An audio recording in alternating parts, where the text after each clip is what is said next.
ডিকেজিএস United কলেজের 2020 সালের HSC পরীক্ষার্থীদের সাদর সম্ভাষণ জানাচ্ছি।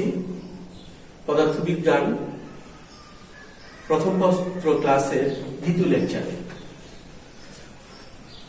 দ্বিতীয় লেকচারে আমি একটি উদ্দীপক নিয়ে আলোচনা করব। উদ্দীপকটি হল একাদশ শ্রেণীর একজন ছাত্র চয়ন পি এবং কিউ দুটি ভেক্টর দিয়ে তাদের ডট গুণন ও ক্রস গুণন করছে।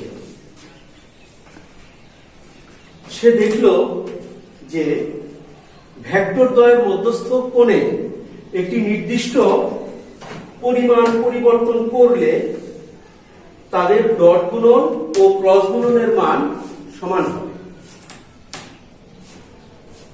আচ্ছা, এই উদ্দীপক থেকে আমরা দুটি প্রশ্নের সমাধান করব। প্রথমটি হচ্ছে প্রয়োগমূলক প্রশ্ন। পি এবং কিউ দুটি ভেক্টর যদি সামান্তরিকের দুটি সন্নিহিত বাহু নির্দেশ করে তাহলে এর ক্ষেত্রফল কত হবে? আর উচ্চতর দক্ষতার প্রশ্নটি হচ্ছে চয়ন যে পর্যবেক্ষণটি করলো সেটা সঠিক কিনা তার গাণিতিক বিশ্লেষণ দিতে হবে। তো শিক্ষার্থীবৃন্দ, আমরা এই প্রশ্ন দুটির সমাধান করি।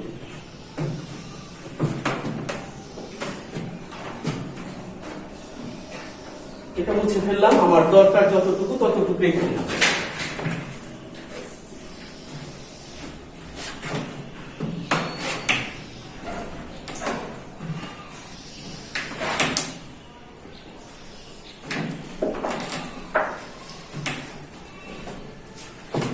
আমরা গ নাম্বার প্রশ্নের সমাধান করব। এখানে P vector is equal to 3i plus 2j minus 2k R Q vector is equal to 2i minus 3j minus 4k। সামান্তরিকের ক্ষেত্রফল বের করতে হবে। সামান্তরিকের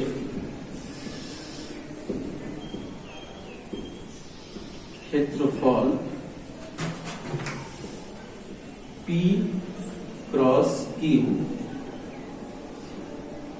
মডুলাস ইজ ইকুয়াল হোয়াট, এটা বের করতে হবে। আমরা জানি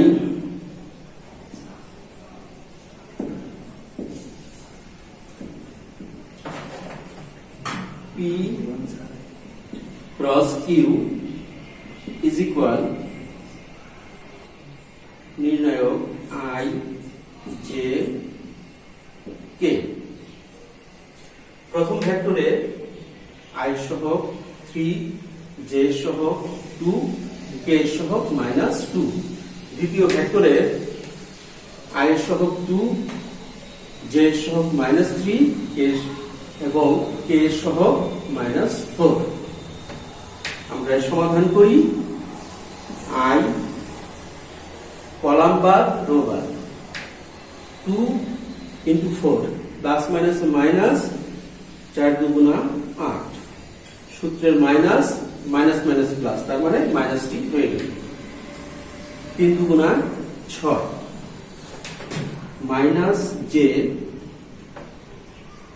কলাম বাদ রো বাদ 3 আর 4 গুণ করলে 3 4 12 মাইনাস 12, সূত্রে মাইনাস 2 এবং 2 গুণ করলে 4, সূত্রে মাইনাস এই মাইনাসে প্লাস প্লাস কে কলাম বাদ রো বাদ 3 3 9 -9 সূত্রের মাইনাস 2 দুগুণা 4, তাহলে 8 6 14 মাইনাস 14i মাইনাস, আর এইখানে হচ্ছে মাইনাস 8, তাহলে মাইনাস মাইনাস প্লাস 8j 9 আর 4 13 মাইনাস 13 মাইনাস 13k। তাহলে ক্রস গুণন করে আমরা এটা পেলাম। সুতরাং p cross q modulus is equal, এই ভেক্টর দুটি ক্রস গুণনের মান 14 তার স্কয়ার প্লাস 8 তার স্কয়ার প্লাস মাইনাস 13 তার square is equal root over, আমি সরাসরি ক্যালকুলেশন করে দিচ্ছি, 429 is equal 20.71। যেহেতু এটা ক্ষেত্রফল, তাহলে এককটা আমরা বর্গ এককে প্রকাশ করব। দেখো বর্গ একক, এটা আনসার। এরপরে আসি আমরা উচ্চতর দক্ষতার প্রশ্নটিতে।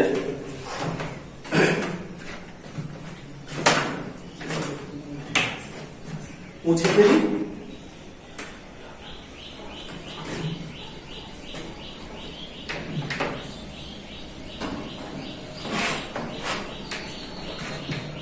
উচ্চতর দক্ষতায় যে সমস্যাটি সমাধান করতে হবে সেটি হচ্ছে চয়নের পর্যবেক্ষণটি সঠিক। চয়নের পর্যবেক্ষণটি হচ্ছে যে দুটি ভেক্টরের মধ্যে কোণের সামান্য পরিবর্তন ঘটালে এই ভেক্টর দুটির ডট গুণন এবং ক্রস গুণনের মান সমান। তো এই ক্ষেত্রে ভেক্টর দুটি কত কোণে ক্রিয়াশীল এটা আগে বের করি, তারপর দুটি ভেক্টর এর ডট গুণন ও ক্রস গুণন সমান হলে তাদের মধ্যবর্তী কোণ কত হওয়া প্রয়োজন সেটা বের করি। তারপরে আমরা তার পর্যবেক্ষণ সঠিক না ভুল সেটা সিদ্ধান্তটি দেব। তাহলে দেয়া আছে, এদিকে লিখি,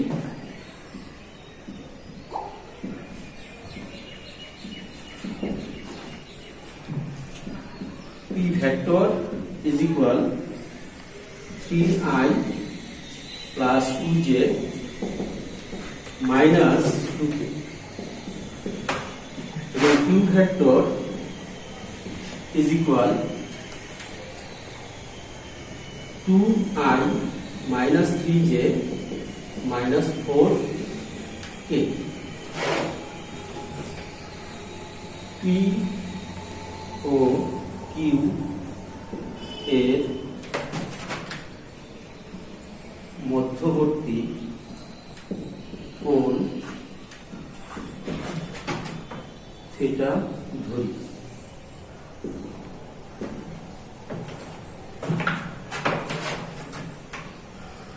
তাহলে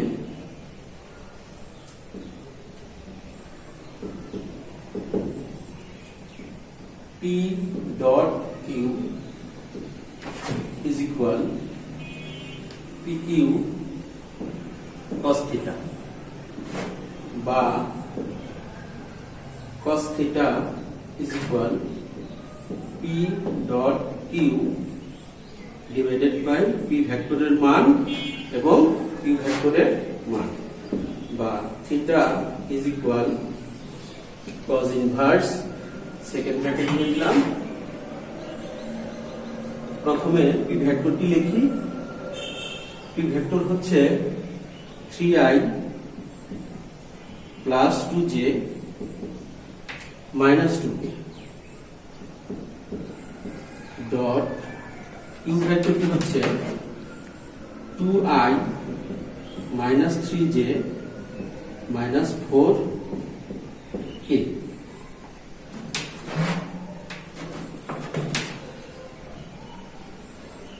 সেকেন্ড ব্র্যাকেট ক্রস করি, আর নিচে হচ্ছে পি ভেক্টরের মান root over 3 square plus 2 square plus minus 2 তার স্কয়ার গুণন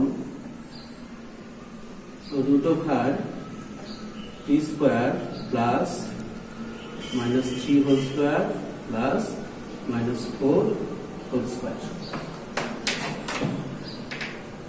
is equal cos inverse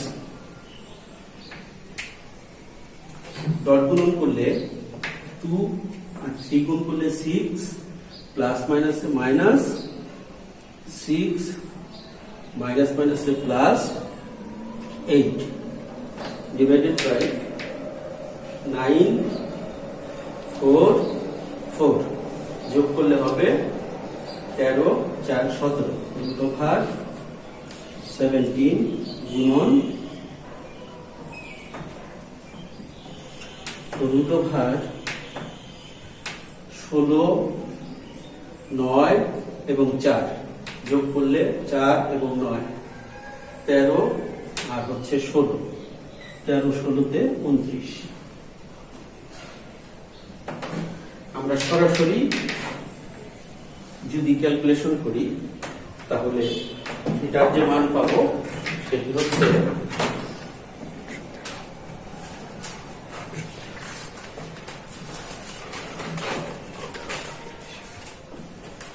68.88 এবার আমরা আসবো দুটি ভেক্টর এর ডট গুণন এবং ক্রস গুণন যদি সমান হয় তাহলে তারা কত কোণে ক্রিয়া করবে সেটা বের করব। বুঝে ফেললাম।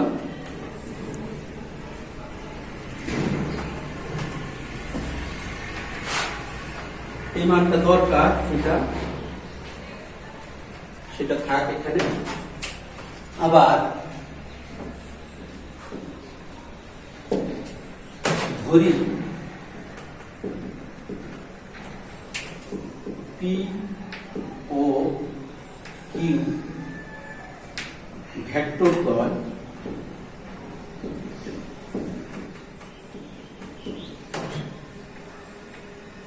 থিটা ড্যাশ কোণে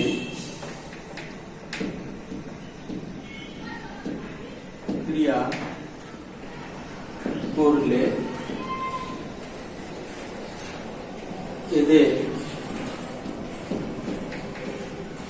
ডট গুণন ও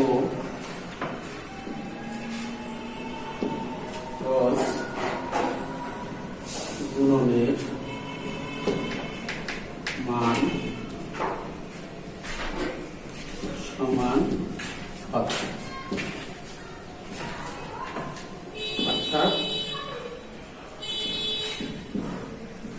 P dot Q is equal P cross Q এর মান, বা PQ cos theta dash is equal PQ sin theta dash, বা cos theta dash is equal sin theta dash। আমরা এই দিকটা মুছে ফেলি।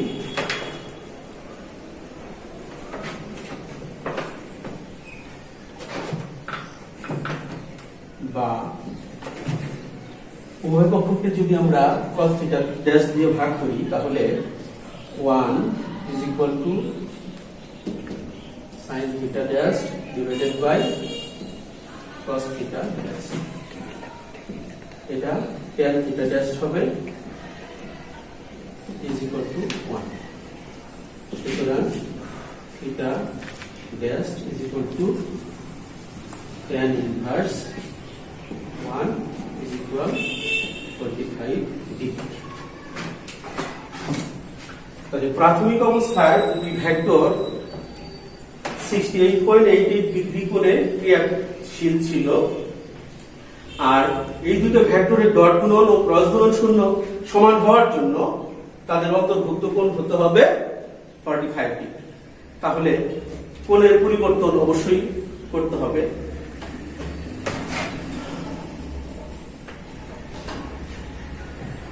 সুতরাং P ও Q এর মধ্যবর্তী কোণ আমাকে হবে 68.88 ডিগ্রি মাইনাস 45 ডিগ্রি।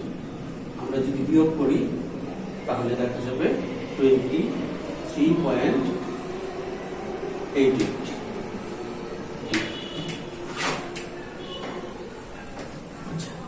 তাহলে দুটি ভেক্টরের মধ্যে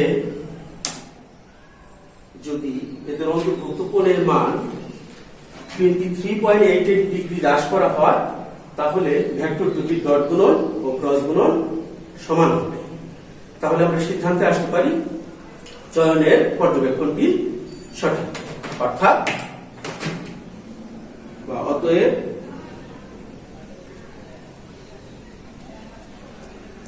চয়নের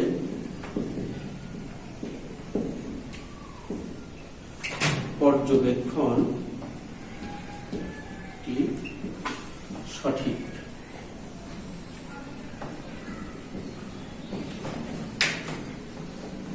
সুপ্রিয় শিক্ষার্থী, আজকে এ পর্যন্ত ইতি টানতে যাচ্ছি। পরের দিন আরো কিছু প্রশ্ন নিয়ে তোমাদের সামনে উপস্থিত হব। সবাই ভালো থাকো। বাইরে বের হলে অবশ্যই মাস্ক পরে বের হবে। সাবধানে থাকবে। ধন্যবাদ।